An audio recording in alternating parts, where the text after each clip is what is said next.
Breaking news చూస్తున్నాం. Tiruvuru MLA Kolikapudi Srinivas కి big shock తగిలింది. ఎంతలా అంటే ఆయన తీరు పైన ప్రస్తుతం ఒక సామెత పెద్ద ఎత్తున చక్కర్లు కొడుతోంది.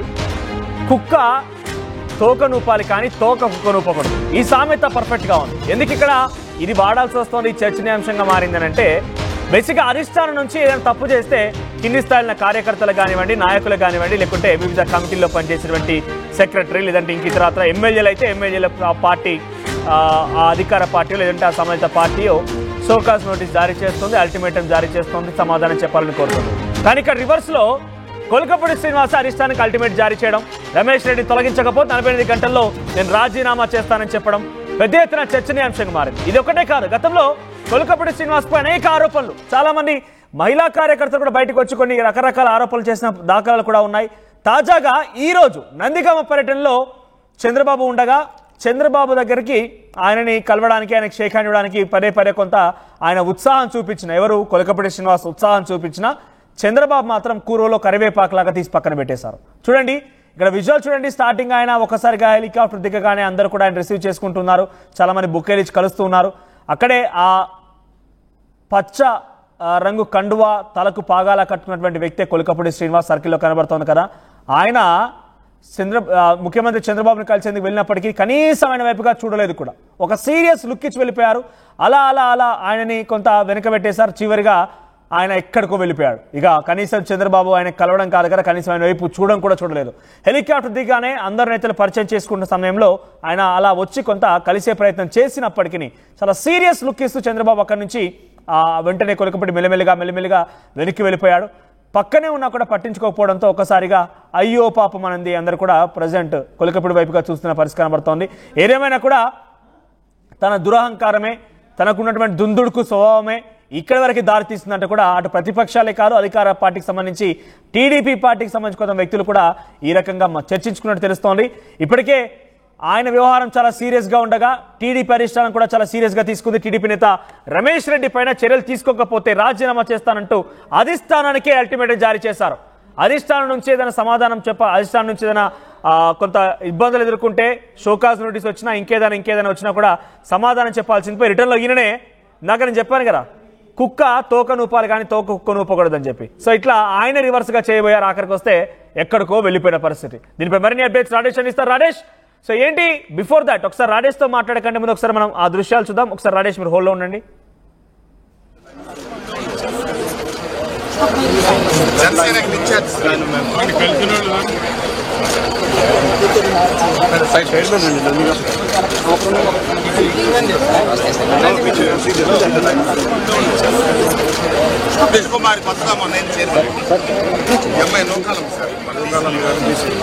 శ్రీనివాస్ పరిస్థితి ఏంటి?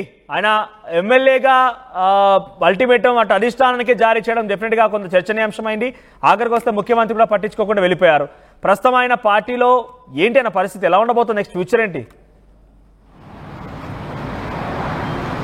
కొలికపూడి శ్రీనివాస్ వ్యవహారం పైన ఇప్పటికీ అధిష్టానం ఒక నిర్ణయానికి దాదాపుగా వచ్చేసింది. దానికి ఉదాహరణ ఇప్పుడు తాజాగా ఉదయం నందిగామ నియోజకవర్గంలో చంద్రపాడులో బాబు జగజ్జీవన్ రావు జయంతి వేడుకల్లో పాల్గొన్నటువంటి చంద్రబాబు అక్కడ ఉన్నటువంటి స్థానిక ఎమ్మెల్యేలు, నేతలు, ఎంపీ కేసీఆర్ చిన్ని వీళ్ళందరినీ కలుసుకున్నారు. కలిసిన తర్వాత వాళ్ళతో మాట్లాడారు, కరచాలం కూడా ఇచ్చారు. కానీ కొలికపూడి శ్రీనివాస్, తిరువూరు ఎమ్మెల్యే కొలికపూడి శ్రీనివాస్ దగ్గరికి వెళ్లే ప్రయత్నం చేస్తే చంద్రబాబు ఒక సీరియస్ లుక్ ఇవ్వడమే కాదు, ఆయనతో చేయి కలిపే ప్రయత్నం కూడా చేయలేదు. ఇక చేసేది లేక కొలికపూడి శ్రీనివాస్ని వెనక్కి వెళ్ళిపోయి నుంచున్నారు. ఏకాకిగా వెనక్కి వెళ్ళి నిలబడినటువంటి దృశ్యాలు లైవ్లో రికార్డ్ అయినటువంటి పరిస్థితి. ఈ నేపథ్యంలో కొలికపూడి శ్రీనివాస్ మీద దాదాపుగా వేటు పడబోతుందనే ఒక స్పష్టమైన సంకేతాలు కనబడుతుంది. నేత హర్షవర్ధన్ మీద చెప్పుతో దాడి చేయడం కానీ, లేకపోతే అప్పుడున్నటువంటి దుందుగుడు వ్యవహారం తర్వాత ఎమ్మెల్యేగా గెలిచిన తర్వాత డే 1 నుంచి కూడా ఆయన తన నియోజకవర్గంలో తెలుగుదేశం పార్టీ కోసం ఎన్నో సంవత్సరాల నుంచి కష్టపడుతున్న నేతల్ని పక్కన పెట్టి తన సొంత వర్గాన్ని పెట్టుకుని మట్టి మాఫియా, ఇసుక మాఫియా, అనేక మాఫియాలు పాల్పడుతున్నారంటూ స్వయంగా అక్కడ ఉన్నటువంటి టీడీపీ నేతలు ఆయన మీద ఆరోపణలు చేశారు. తన వ్యక్తులను తీసుకొచ్చి మాఫియాలంతా నడుపుతున్నారంటూ స్థానిక టీడీపీ నేతలు ఆయన మీద విమర్శలు చేశారు. ఆయన కారణంగా ఒక వీఆర్ఓ సూసైడ్ అటెంప్ట్ చేసుకుంటే ఇంకొక వ్యక్తి కూడా సూసైడ్ అటెంప్ట్ చేసుకున్నటువంటి పరిస్థితి.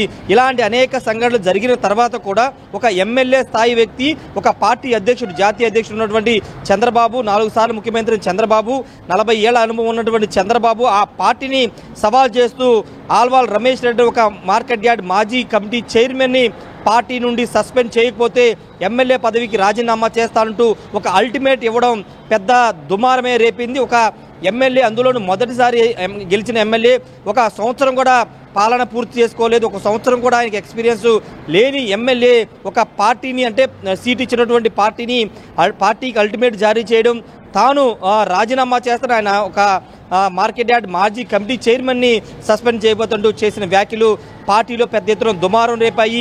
కొలికపూడి శ్రీనివాసరావుకి అడ్డుకట్టకు వేయపోతే ఇది ఇంకా ఎక్కువైపోతుంది, పార్టీలో ఇంకా పెద్ద ఎత్తున చర్చ జరుగుతుందని పార్టీ అధిష్టానం నిర్ణయం తీసుకుంది. ఏ క్షణమైనా కొలికపూడి శ్రీనివాస్ మీద వేటు పడే అవకాశం అయితే కనబడుతుంది. ఈ నేపథ్యంలోనే కొలికపూడి శ్రీనివాస్ని కలవడానికి కూడా చంద్రబాబు ఇష్టపడట్లేదనేది మనకి కనబడుతున్న తాజా దృశ్యాలని చెప్పాలి మనోజ్. ఏదేమన్నప్పటికీ కొలికపూడి శ్రీనివాస్ రాజకీయ జీవితాన్ని ఆయనే స్వయంగా నాశనం చేసుకుంటున్నారంటూ ఆయన సన్నిహితులే మాట్లాడుకున్నారు.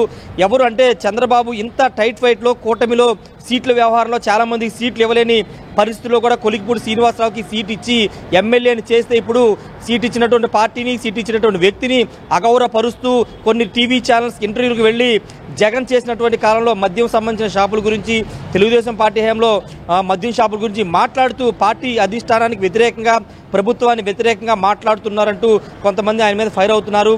ఏదేమైనప్పటికీ ఇప్పటి వరకు చంద్రబాబు వద్ద కొలికపూడి శ్రీనివాస్ పరిస్థితి ఏంటనేది చాలా మందికి తెలియదు. కానీ ఈరోజు ఆ దృశ్యాల ద్వారా కొలికపూడి శ్రీనివాసరావు పరిస్థితి తెలుగుదేశం పార్టీ వద్ద, చంద్రబాబు వద్ద ఏ విధంగా ఉందో అని చాలామంది మాట్లాడుకున్నారు. ఇక కొలికపూడి శ్రీనివాసరావు రాజకీయ జీవితానికి ఫుల్ స్టాప్ పడినట్లేని చాలామంది మాట్లాడుకున్న సిచ్యువేషన్ అయితే ఉంది మనోజ్. బట్ రమేష్, అంటే ఇక్కడ నెక్స్ట్ ఫ్యూచర్ ఏంటి మరి? చంద్రబాబు చాలా సీరియస్గా చూసుకొచ్చారు, ఆయన పనితీరు ఎక్కడ చూసినా కూడా మీరు చాలా విషయాలు మాట్లాడుకొచ్చారు. అటు మద్యం కుంభకోణం విషయం గురించి మాట్లాడారు, బీజేపీ నేత పైన ఇంకేదో చేస్తూ మాట్లాడుకొచ్చారు. ఆయన దుందుడుకు వ్యవహారం ఇంకా తగ్గడం లేదు, ఎమ్మెల్యే అయిన తర్వాత కూడా ఇదే వ్యవహారం కొనసాగిస్తున్నారు. అటు ప్రజల్లో కూడా అనుకున్న స్థాయిలో ఆయనకి ఆదరణ లేదు, కొంత ఆయన పైన వ్యతిరేకత పెరుగుతోందన్నట్టుగానే అర్థమవుతోంది. అంతర్గతంగా పార్టీలో కూడా ఆయనకి చాలా తీవ్రమైన వ్యతిరేకత ఎదుర్కొంటున్నారు. ఇలా అనేక కోణాల్లో కూడా ఆయనకి చిక్కుములు ఎదురయ్యాయి, నలుదిక్కులు ఆయన పూర్తిగా కూడా ఇబ్బంది ఎదుర్కొంటున్నారు. నెక్స్ట్ ఫ్యూచర్ ఏంటి? చంద్రబాబు ఆయన పైన ఎటువంటి యాక్షన్ తీసుకునే అవకాశం ఉంది? ముఖ్యంగా పార్టీ అధిష్టానం ఏం డెసిషన్ తీసుకోబోతోంది? అంటే పార్టీ అధిష్టానం దాదాపుగా ఆయన్ని సస్పెండ్ చేస్తారని ఒక ప్రచారం జరుగుతుంది. ఎందుకంటే పార్టీ విధానాలకి, పార్టీ గైడ్లైన్స్కి, పార్టీ క్రమశిక్షణ దాటి ఆయన ప్రవర్తించారు, చాలా వ్యాఖ్యలు చేశారు కాబట్టి దానికి అనుగుణంగా చర్యలు ఉండే అవకాశం అయితే కనబడుతుంది. అయితే తిరువూరులో తెలుగుదేశం పార్టీ గెలిచింది కాబట్టి అక్కడ ఎమ్మెల్యే ఉన్నప్పటికీ ఇన్ఛార్జిగా తెలుగుదేశం పార్టీకి సంబంధించినటువంటి సేవల దత్తకి ఇస్తారని ఒక ప్రచారం జరుగుతుంది. ఎందుకంటే తెలుగుదేశం పార్టీ ఆవిర్భావ దినోత్సవం రోజు ఎంపీ కేశినేని చిన్ని స్వయంగా సేవల దత్తని చంద్రబాబు వద్దకు తీసుకువెళ్లారు. ఈ నేపథ్యంలోనే ఇన్ఛార్జిగా ఆయన్ని ప్రకటించే అవకాశం కనబడుతుంది. ప్రస్తుతానికి ఇంకా అంతా రెడీ చేశారు, కానీ ఇంకా కొలికపూడి శ్రీనివాసరావు సంబంధించిన వేడి విషయం కానీ ఎలాంటి చర్యలు తీసుకోవాలని దానిపైన పార్టీ అధిష్టానం ప్రకటన చేసే అవకాశం కూడా కనబడుతుంది. ప్రస్తుతానికైతే ఇప్పుడు కొలికపూడి శ్రీనివాసరావు సంబంధించిన వ్యవహారం మీద అధిష్టానం మాత్రం చాలా సీరియస్గా ఉంది. దానికి ఉదాహరణ చంద్రబాబు ఆయనకి దూరంగా ఉండడం, రెండోది ఆయనకి కరచాలనం కూడా ఇవ్వకపోవడం అనేది మనం చాలా స్పష్టంగా అర్థం చేసుకోవచ్చు మనోజ్. రైట్ రాజేష్, సరేమైనా కూడా కొలికపూడి శ్రీనివాస్ పైన ఎఫెక్ట్ పడే అవకాశం ఉంది. కొలికపూడి శ్రీనివాస్ని దాదాపుగా పార్టీ నుంచి సస్పెండ్ చేసే అవకాశం కనబడుతుంది. ఇక్కడితో ఆగకుండా ఇంకా ఆయన పైన చాలా సీరియస్ కాబోతున్నారు. ఇంకేదైనా మాట్లాడినా కూడా అవసరమైతే కొలికపూడి శ్రీనివాస్ పైన విచారణకు ఆదేశించినా ఆశ్చర్యపోవాల్సిన పని లేదు. ఆయన పైన ఒకటి కాదు, రెండు కాదు, చాలా ఆరోపణలు ఉన్నాయి. చూడండి, కనీసం ఆయన పట్టించుకోలేదు, కనీసం ఆయన వైపు చూడలేరు. చాలా వేగంగా అక్కడ వెళ్ళిపోయాడు, దగ్గరగా వెళ్ళారు. ఇక షేక్ హ్యాండ్ ఇవ్వడమే తరువాయి. అంతలోనే చంద్రబాబు కూడా చేయి తీసి పక్కన ఒక కార్యకర్త పైన, పక్కన ఉన్నటువంటి ఒక నాయకుడి పైన చేయి వేశారు. అలా మెల్లిమెల్లిగా చివరికి ఎక్కడ వెళ్ళిపోయాడు చూడండి. ఫస్ట్ ఇక్కడ ఉన్న వ్యక్తి కాస్త, పక్కనే నిల్చున్న వ్యక్తి కాస్త చివరిగా చంద్రబాబు కదిలిపోయేసరికి అక్కడెక్కడ నిల్చోవాల్సి వచ్చింది. పక్కన వారు బహుశా కలిసామని అడిగితే కూడా తల ఊపుతున్నట్టు కనబడుతుంది. రైట్ సైడ్ బాక్స్లో మీరు చూడండి ఒకసారి. మళ్ళీ పక్కనటువంటి వ్యక్తి మరొక ప్రజాప్రతినిధి అడుగుతున్నాడు, కలిసావని చెప్పగానే తల ఊపుతున్నాడు, కానీ నిజానికి ఆయన కలవలేదు. చాలా మంది సామాన్యులు కూడా వెళ్ళి కలుస్తున్నారు, కానీ కొలికపూడి మాత్రం కనీసం ఆయన వైపుగా చూడడం కూడా చూడలేరు. సో కొలికపూడి వ్యవహార శైలి పైన మీకు అనిపిస్తున్నటువంటి అభిప్రాయం ఏంటి? అంటే మీరు ఎలా ఉన్నారు? అంటే ఆయన నియోజకవర్గానికి సంబంధించి కానివ్వండి, లేకపోతే ఆయన పనితీరు పైన, ఆయన వ్యవహార శైలి పైన, దుందుడుకు స్వభావం పైన, పార్టీ అధిష్టానానికి అల్టిమేటం జారీ చేయడం పైన మీ అభిప్రాయం ఏంటి? కామెంట్ చేయండి. ఆర్టీవీ యాప్ వార్తల్ని క్షణాల్లో చదివే అవకాశం ఉంటుంది. ఒక న్యూస్ పేపర్, ఒక టెలివిజన్ ఛానల్ మీ చేతుల్లో ఎప్పుడూ ఉంటాయి.